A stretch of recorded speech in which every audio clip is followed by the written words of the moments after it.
Mesdames, Messieurs, bonsoir. Bonsoir et bienvenue à cette nouvelle édition du journal télévisé français que nous commençons par la primature. Le chef du gouvernement a reçu cet après-midi une délégation du Fonds monétaire international. L'économie tchadienne était au centre de discussion. Le compte-rendu de Naïm Amate Baba.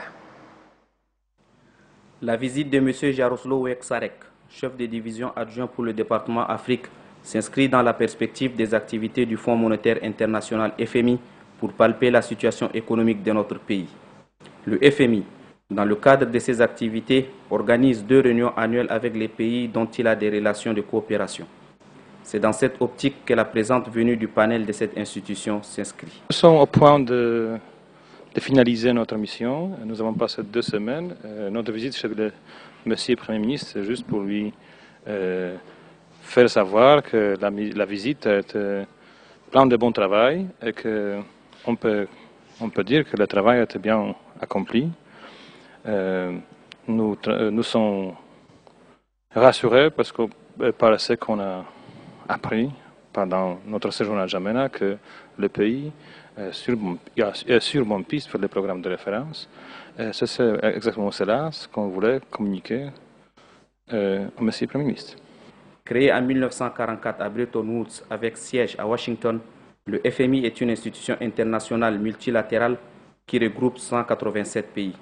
Son rôle vise à promouvoir la coopération monétaire internationale, garantir la stabilité financière, faciliter les échanges internationaux et contribuer à la stabilité économique pour réduire la pauvreté dans le monde. Avant la primature, les experts du FMI ont été reçus par le ministre des Finances et du Budget. La tenue en octobre prochain des forums international du FMI a été l'un des principaux points évoqués au cours de cette rencontre. Les précisions du ministre des Finances et du Budget dont les propos ont été recueillis pour nous par Doba Robert. C'est une rencontre au titre de l'article 4 du fonds qui est une rencontre ordinaire, même pour les pays qui n'ont pas de programme avec le fonds. Au cours de cette rencontre, nous avons beaucoup évolué et jeté les perspectives d'une reprise d'un programme de référence avec le Fonds monétaire. Et toutes choses égales par ailleurs, sur les points où nous nous serons entendus, je crois que l'objectif qui est visé, c'est assez rapidement, et nous souhaitons, nous l'espérons assez vivement, qu'en 2012, nous ayons franchi tous les obstacles qui, jusque-là, ne nous ont pas permis d'atteindre le point d'achèvement de l'initiative PPTE. Nous avons aussi discuté du lancement d'un forum économique.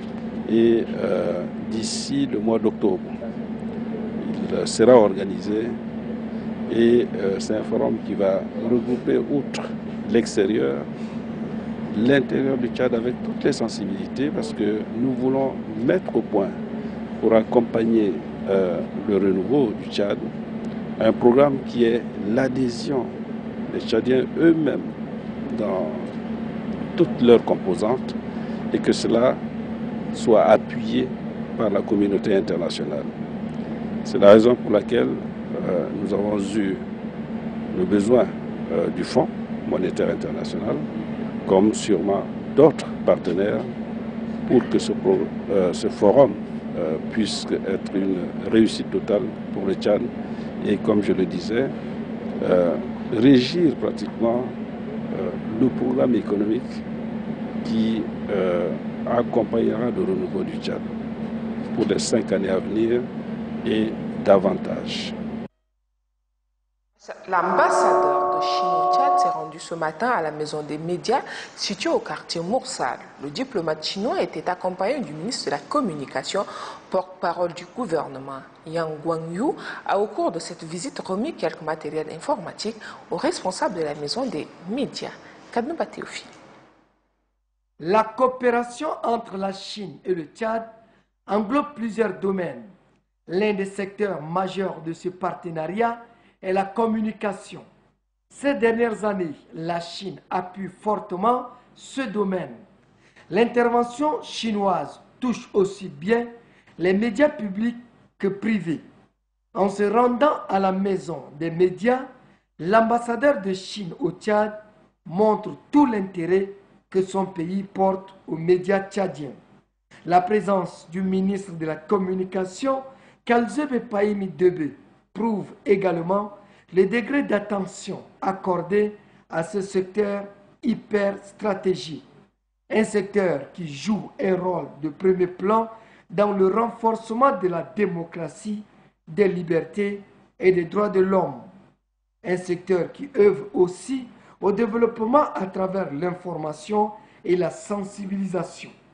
Le diplomate chinois s'est réjoui du rôle que joue la presse tchadienne. Yang Guangyu soutient que la presse évolue dans un espace de liberté et jouit des privilèges énormes. Il félicite le gouvernement qui a créé les conditions nécessaires pour l'émergence d'une presse libre et indépendante. J'ai toujours suivi l'évolution de la maison des médias. La Chine et le Tchad ont toujours su, depuis 5 ans, maintenir un dialogue politique sur tous les sujets qui les intéressent, d'un intérêt commun. Le ministre de la Communication, Kalzebe Pahimi Debe, ne peut s'empêcher d'exprimer toute sa gratitude à la Chine pour ce partenariat dynamique et fructueux établi dans l'univers de la communication. Comme c'est un partenariat multiforme, il faut commencer quelque part. Voilà, jusqu'ici, on était sur le front économique, sur le front social. Je pense qu'il faut, à partir de cet instant, s'orienter résolument vers la communication, qui est un des vecteurs. Parce que si la communication est en retard, le reste va aller, mais comme sur des béquilles. On est obligé de promouvoir la communication, et là nous comptons beaucoup sur votre appui pour le monde de la communication, pour, dans le secteur privé, les journaux privés, les radios privées, que dans le domaine de l'audiovisuel public. Lors de sa visite, l'ambassadeur de Chine au Tchad a remis des matériels informatiques aux responsables de la maison des médias. Une modeste contribution pour stimuler davantage la presse. Ce geste n'a pas laissé indifférent le président de la maison des médias, Najikimo Benujita, et l'ensemble des hommes de médias. Le ministre délégué auprès du Premier ministre chargé de la décentralisation était à Khartoum. But de cette mission, capitaliser et échanger les expériences avec les Soudanais pour asseoir une véritable décentralisation au Tchad. Mamad Moussaba, Michib. Le ministre en charge de la décentralisation, accompagné de ses techniciens, a eu de séances de travail avec le gouverneur de Khartoum. Les échanges ont beaucoup plus porté sur le concept de la décentralisation, cette forme de gestion de l'État pour laquelle le Tchad et le Soudan ont opté. La partie tchadienne a suivi avec attention la présentation du système fédéral décentralisé sur lequel se base l'administration soudanaise faite par le gouverneur de Khartoum. Se félicitant de la coopération agissante entre Khartoum et N'Djamena, le ministre de la décentralisation Hamid Mohamed Dahalo a également présenté brièvement le processus de la décentralisation au Tchad et son état d'avancement. Le chef de la délégation tchadienne et sa suite ont par la suite rencontré le ministre soudanais chargé des collectivités locales de l'état de Khartoum. Il était question pour les Soudanais de situer le ministre Dahalo et son staff sur le fonctionnement de l'administration soudanaise et de témoigner de son dynamisme. Pour mieux s'imprégner de la réalité du pouvoir local, Hamid Mohamed Dahalo et ses techniciens ont visité la commune de Khartoum. Les discussions ont porté sur le fonctionnement, les ressources de la commune et la réalisation des projets locaux. Le ministre de la décentralisation a mis à profit son séjour pour rencontrer certaines autorités soudanaises, notamment le ministre de la décentralisation, Al-Amin Defalla, et le président de la Chambre de représentants, Hatim Hamid Moussa. Les autorités soudanaises apprécient vivement la présence de l'émissaire tchadien et sa délégation qu'elles qualifient de positive, tout en affirmant que les échanges de connaissances et d'expériences permettront de raffermir les liens d'amitié et de fraternité entre le Tchad et le Soudan. À l'issue de cette visite d'échange, un protocole d'accord de coopération dans le domaine de la décentralisation est intervenu entre les deux pays. Le document paraphé par les ministres de la décentralisation du Soudan et du Tchad porte sur l'échange de textes juridiques en matière de décentralisation, la formation des cadres et agents et les voyages d'échange au profit d'experts des deux pays. L'accord s'étend sur 5 ans renouvelables. La visite du ministre de la décentralisation s'est achevée par l'audience qu'a accordée le président de la République du Soudan, Omar Hassan al-Bashir, à la délégation tchadienne. Tout en situant l'objet de sa mission au chef de l'État soudanais, Hamid Mohamed Dahalo a tenu à remercier les autorités du pays hôte. Le président al-Bashir a rassuré la délégation de la disponibilité des hautes autorités soudanaises à soutenir et à faciliter toute initiative favorisant le rapprochement entre les deux pays frères. Selon le chef de l'État soudanais, la décentralisation est un mode d'organisation administrative. Sa mise en œuvre, indique-t-il, coûte cher. Il a exhorté la délégation tchadienne à s'imprégner de l'expérience soudanaise. Lancement ce jour au CFO de la campagne mondiale pour l'éducation, édition 2011. Thème de cette campagne, c'est un droit. Nous y avons droit à l'éducation pour les femmes et les filles maintenant. Le lancement de cette campagne est organisé par le ministère de l'Éducation nationale en partenariat avec l'UNESCO et l'UNICEF. Les précisions de notre reporter Grangatian Irima. Membre de l'initiative accélérée en faveur de l'éducation pour tous du partenariat international pour l'éducation, le ministère de l'Éducation nationale lance la campagne mondiale pour l'éducation édition 2011. Le thème retenu, l'éducation pour les filles et les femmes, maintenant n'est pas fortuit.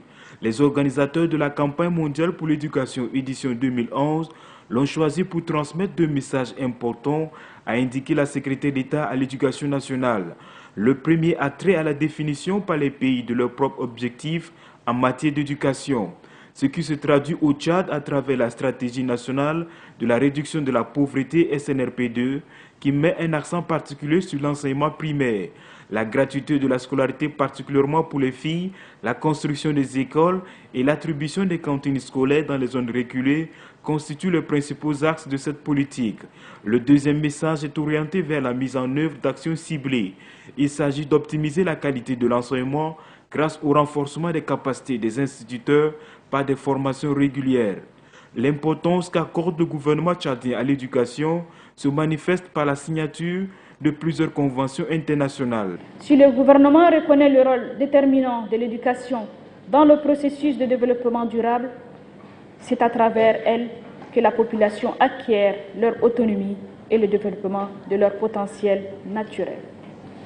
En effet, l'alphabétisation des adultes constitue un outil essentiel pour l'éducation primaire universelle, car des études ont prouvé que les parents alphabétisés s'impliquent plus activement dans l'éducation de leurs enfants.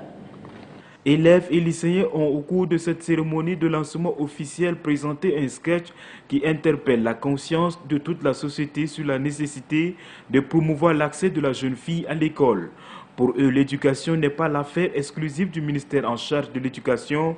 Bien au contraire, ils invitent la société civile, le secteur privé à conjuguer leurs efforts afin de lutter contre les pesanteurs socioculturelles qui freinent l'épanouissement de la jeune fille en milieu scolaire. Le 16 juin, l'Afrique célèbre ses enfants à travers la 21e édition de la Journée de l'enfant africain. Cette année, le thème qui focalise les débats est « Tous ensemble pour une action urgente en faveur des enfants de la rue ». Dans la déclaration que vous allez suivre, le ministre de l'Action sociale, de la solidarité nationale et de la famille situe le contexte du thème et les actions du gouvernement en faveur des enfants. Suivez. Ce thème, mesdames et messieurs, tiré des conclusions du rapport annuel des experts du Comité des droits de l'enfant de l'Union africaine, est une interpellation des gouvernements africains à mieux faire pour la survie, la protection et le développement des enfants, particulièrement ceux qui n'ont aucune attache familiale. En participant à cette conférence, notre gouvernement a pris l'engagement de traduire dans les faits les objectifs fixés pour les enfants et d'œuvrer en faveur de la mise en application de la Charte africaine du bien-être et des droits de l'enfant et les autres instruments internationaux de protection des droits des enfants. Le gouvernement, depuis 1990, s'emploie avec l'appui des partenaires à œuvrer pour améliorer les conditions de vie des groupes vulnérables, singulièrement du couple mère-enfant. Parmi les actes de portée significative posés par cette perspective, nous pouvons citer, sans être exhaustifs, la mise en œuvre de la politique nationale de la santé, la stratégie nationale de croissance et de réduction de la pauvreté et le programme de coopération Tchad-UNICEF. Mesdames et messieurs, ces politiques, stratégies et programmes ont permis d'améliorer considérablement la situation des enfants et des mères, aussi bien dans les domaines de la prévention que de l'accès à l'eau potable, de l'alphabétisation fonctionnelle des femmes et de la scolarisation des filles et bien sûr dans le domaine des enfants nécessitant des mesures spéciales de protection. C'est ainsi que bon nombre d'enfants vulnérables s'adonnant à des pires formes de travail pour assurer leur survie ont été identifiés et pris en charge pour leur réinsertion dans la vie active. Il s'agit entre autres des enfants bouviers, dont 300 des 466 identifiés ont bénéficié d'une formation professionnelle en menuiserie, couture et élevage, puis réinsérés dans la vie active. Par ailleurs, dans le cadre du principe de Paris relatif au retrait, prise en charge et réinsertion des enfants associés aux forces des groupes armés, signé par l'UNICEF et notre gouvernement en 2007, plus de 1000 enfants ont été retirés des rangs des forces des groupes armés, dont la plupart a été réunifiée avec les familles et réinsérés dans la vie active. Suite de notre dossier consacré à la Journée de l'enfant africain, édition 2011. Aujourd'hui, nous levons un coin de voile sur les actions du gouvernement en faveur des enfants. Des actions qui englobent plusieurs domaines, mais dont les résultats sont mitigés. Saint-Iche Montara. C'est ici, dans ce bureau situé en plein cœur de la capitale, que se traitent et s'étudient les dossiers touchant les moins de 18 ans.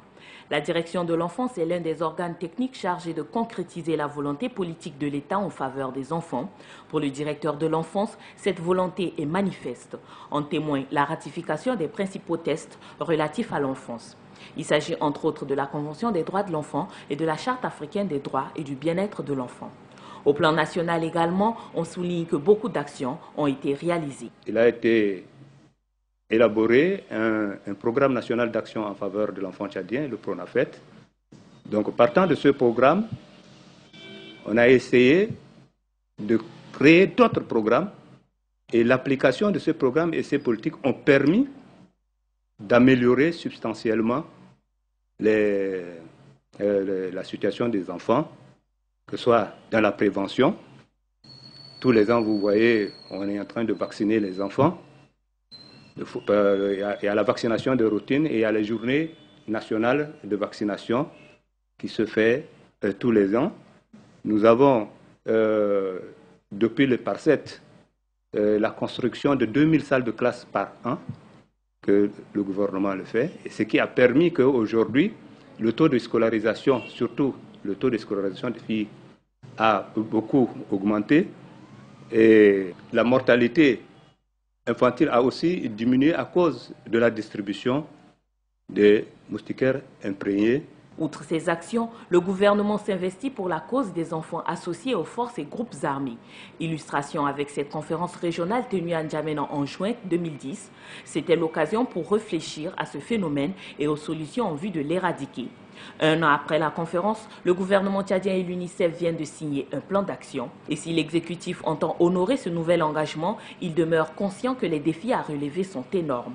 Les pesanteurs socioculturelles, la pauvreté et l'analphabétisme sont les principaux freins à la promotion des droits de l'enfant au Tchad. Politique avec cette rencontre de prise de contact qui a eu lieu cet après-midi entre les membres du Bureau politique national du MPES et les nouveaux députés. Occasion pour le secrétaire général du MPES de féliciter les nouveaux députés. Haroun Kabadi n'a pas manqué de rappeler aux députés nouvellement élus leur mission. Écoutons le secrétaire général du MPES. Permettez-moi de profiter de cette rencontre de prise de contact dans le cadre de la mise en place de la nouvelle législature pour féliciter tous les députés du MPES qui ont été élus dans leurs circonscriptions électorales respectives. À ce stade, permettez-moi d'exprimer, au nom du Bureau politique national, notre appréciation et notre profonde gratitude aux députés sortants de la législature qui s'achève et qui n'ont pas été reconduits. Ils n'ont pas démérité, loin de là, ils ont abattu un travail considérable au cours de leur mandat pour consolider la base de notre démocratie et asseoir notre indépendance économique et sociale. Après 9 années passées à l'Assemblée nationale, le parti a estimé que l'heure était au renouvellement dans la continuité, c'est-à-dire dans la fusion du dynamisme des nouveaux et l'expérience des anciens. Nous voudrions également profiter de la présente rencontre pour remercier les membres du Bureau national, les membres du CNS et tous les militants qui ont pris part à cette grande compétition électorale du 13 février 2011. Sans leur implication et leur soutien, le résultat aurait pu être différent. Nous saluons et nous remercions plus spécialement le camarade président fondateur du MPS, son Excellence Idriss Déby Itno, pour tous les efforts consentis pour aider les camarades candidats à battre campagne dans de très bonnes conditions. Direction Bongor, où le directeur général adjoint des grands travaux et projets présidentiels a procédé à la réception des bâtiments du lycée Jacques Moudéna rénovés. C'était au cours d'une cérémonie officielle qui a vu la présence du gouverneur de la région, des élèves et de leurs parents venus dire toute leur joie. Après Bongor, la délégation conduite par Bakit Abdoulaye Chaibo a mis le cap sur Koundoul où elle a procédé à la réception d'un lycée moderne. C'est un reportage de Ganda Taou Amia. Faire de Moundou, chef-lieu de la région du Logone occidental, une ville moderne digne de ce nom, c'est conformément à cette vision du chef de l'État que de nombreuses infrastructures ont été réalisées dans la capitale économique du Tchad. La ville de Moundou vient ainsi de bénéficier de plusieurs ouvrages modernes. Il s'agit entre autres de 2 écoles primaires à cycle complet, de 2 lycées modernes, d'un stade moderne, de bureaux et de la résidence du gouverneur. Les travaux de construction du lycée moderne 6 au quartier Djarabé est confié à la société Al-Moubarak. L'établissement vient d'être réceptionné par le directeur général adjoint des grands travaux et projets présidentiels, Bakit Abdoulaye Chaibo. Dans le cadre du quinquennat social, prôné par son Excellence, Monsieur le Président de la République, chef de l'État, Idriss Déby Itno, qui a voulu faire de la localité de Moundou une ville moderne digne de son nom. Et son Excellence, Monsieur le Président de la République, Idriss Déby Itno, n'a ménagé aucun effort pour l'éducation et le bien-être de sa population en général et de la jeunesse en particulier, fer de lance de notre pays. Par conséquent, toutes ces infrastructures vont dans le sens du développement et émergence pour l'avenir de notre pays, le Tchad. Nous vous demandons de prendre soin de ces joyeux cadeaux et de pérenniser leur exploitation. Pour le gouverneur Mbeur Mbaindonadji, ces réalisations témoignent à suffisance de l'importance que le chef de l'État accorde à la région du Logone occidental.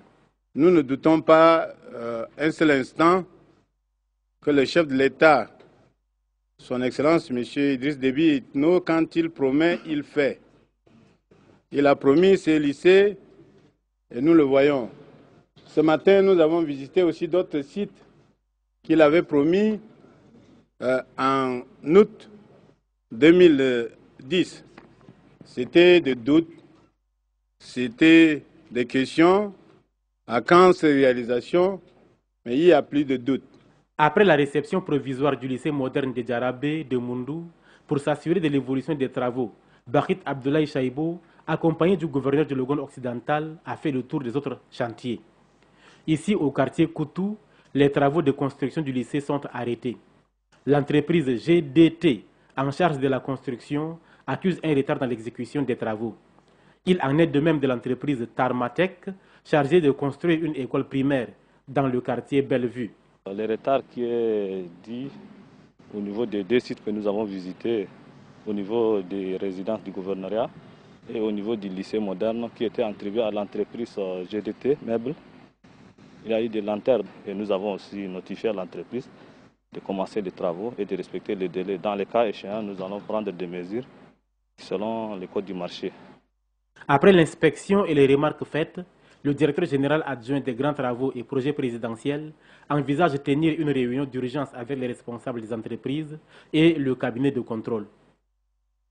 Vous l'aurez compris, nous étions plutôt à Moundou, la capitale du Logone, le chef-lieu de la région du Logone occidental, qui a bénéficié de la construction de plusieurs infrastructures, des infrastructures réalisées dans le cadre de projets présidentiels. Le réseau de l'Union des clubs d'épargne et de crédit du Mayo-Kébi, USEC-MK, a tenu le week-end dernier une assemblée générale à Pala. Ces assises ont permis aux participants venus des 8 délégations régionales de l'Union d'évaluer la performance et les faiblesses de leur association. Les cérémonies d'ouverture et de clôture de cette assemblée générale ont été présidées par le gouverneur du Mayo-Kébi-Est, Hassan Saline. Madjigoto Robert. Le réseau de l'Union des clubs d'épargne et de crédit du Mayo-Kébi en quête d'un souffle nouveau. Au cours de la 17e Assemblée générale de ces réseaux, les participants ont jeté un regard dans le rétroviseur, une manière de mesurer le chemin parcouru et surtout de tracer une feuille de route pour conduire les actions du futur du réseau. Dans le Mayo-Kébi, les établissements d'épargne et de crédit jouent un rôle capital dans la réduction de la pauvreté et l'épanouissement des populations du monde rural. Pour le directeur général de l'UCEC-MK, son organisation a enregistré une performance positive en finançant les micro-projets à hauteur de plus de 2 milliards de francs durant les 5 dernières années, et ce grâce à l'appui des bailleurs et les partenaires de l'UCEC-MK. Mais pour lui, le réseau reste encore fragile. C'est pourquoi le directeur général de l'UCEC-MK préconise la maîtrise et l'amélioration des indicateurs actuels et l'extension du réseau dans les zones viables et à forte potentialité économique. Il sollicite également la configuration des clubs d'épargne et de crédit à fonds propres et la recherche des ressources supplémentaires. Le président du bureau d'études et de liaison des actions caritatives pour le développement, BELAC, Monseigneur Jean-Claude Bouchard, évêque de Pala, invite les responsables de l'UCEC-MK à plus de transparence dans la gestion. On comprend que les CEC n'ont pas seulement une vocation pécuniaire et économique, mais une vocation de formation de la société. On a l'habitude de dire qu'une coopérative d'épargne et de crédit est une école. Et cela non seulement pour les membres eux-mêmes, mais pour toute la société. Le gouverneur du Mayo-Kébi-Ouest s'est félicité des efforts consentis par le réseau et le rôle qu'il a joué en faveur des populations. Le rapport de la Commission bancaire de l'Afrique centrale, COBAC, d'octobre 2010, a cité l'UCEC-MK comme une institution modèle en termes d'organisation qui pourrait servir d'exemple aux autres établissements de microfinance au Tchad et de la sous-région. Tous ces résultats très satisfaisants témoignent du dynamisme et la volonté de tous les acteurs du SEC à œuvrer pour l'intérêt général de la population. Je vous en félicite officiellement et vous demande de bien tenir le cap pour le bonheur de nos populations. Le gouverneur du Mayo-Kébi-Ouest, qui insiste sur l'importance de l'épargne et du crédit dans le monde rural, demande à chaque acteur intervenant dans la chaîne de tenir ses engagements. Pour Hassan Saline, si l'épargne suffisante n'est pas constituée, l'on ne pourra évidemment pas disposer les fonds nécessaires pour les crédits. Et si les crédits ne sont pas remboursés à temps, l'épargne prendra un sacré coup, ce qui induit le respect des différents engagements pris, devait rappeler le gouverneur du Mayo-Kébi-Ouest. Cap sur l'est du Tchad à présent, la ville de Gozbeida, chef-lieu de la région de Sila, accueille un nombre important de réfugiés et de déplacés. L'arrivée des réfugiés et de ces personnes déplacées n'est pas sans conséquence pour la ville qui fait face au manque d'eau et à l'insécurité. Bachelet Isanga, reportage. Gozbeda, ville hospitalière par excellence, accueille un nombre important de réfugiés soudanais et de déplacés tchadiens. Ceux-ci vivent en parfaite harmonie avec les autochtones. Très sensibles à la situation des réfugiés et des déplacés, les habitants de Gozbeda n'hésitent pas à partager avec eux leurs biens manifestants ainsi leur hospitalité légendaire. Les réfugiés, les deux frères qui sont venus de l'autre côté du Soudan, sont arrivés, ils ont été accueillis, toujours sur la base de l'hospitalité tchadienne et particulièrement de l'hospitalité de cette région. Outre l'hospitalité de la population autochtone, les réfugiés et déplacés bénéficient de l'assistance des humanitaires dont la sécurité est parfois mise à mal par les brigands. Nous avons un dernier cas que nous pouvons citer comme exemple. Dans la sous-préfecture de Koukou-Angarana, c'est dans cette zone qu'il y a eu une forte concentration des agences des Nations Unies et des organisations non gouvernementales. Ça attrait donc les forces du mal, les malfrats. Et généralement, ces malfrats viennent de l'autre côté de la frontière opérer, ils le répartent. Mais c'est toujours sans compter avec la volonté de nos forces de défense et de sécurité. Donc pour le dernier cas dont je parle, immédiatement à leur trousse, nos forces se sont lancées. Ils sont venus, ils ont tenté de récupérer, de prendre 3 véhicules. Nos forces se sont mises à la poursuite et les 2 véhicules ont été récupérés dans la même nuit. Avec l'afflux des réfugiés et la pression démographique que cela occasionne, la rareté des biens et plus particulièrement le manque d'eau se pose avec acuité. Le problème de l'eau, vous avez parfaitement raison. Ça, c'est un problème réel qui existe. Vous constatez que le château que nous utilisons en ce moment, c'est un château qui a été conçu pour une population très réduite à l'époque, juste au niveau de la sous-préfecture, de cette petite sous-préfecture, de la sous-préfecture de Gozbeda. La population qui consomme cette eau aujourd'hui a presque quintuplé. C'est ce qui pose le problème réel d'eau dans la ville, d'abord dans la ville de Gozbeda même. Pour le gouverneur, des voies et moyens sont explorés pour trouver une solution au problème de l'eau. Cette denrée vitale dont le manque influe négativement sur la santé de la population et les activités économiques. Et c'est la fin de ce journal. Merci de votre attention. Très bonne suite de programme sur Télé Tchad.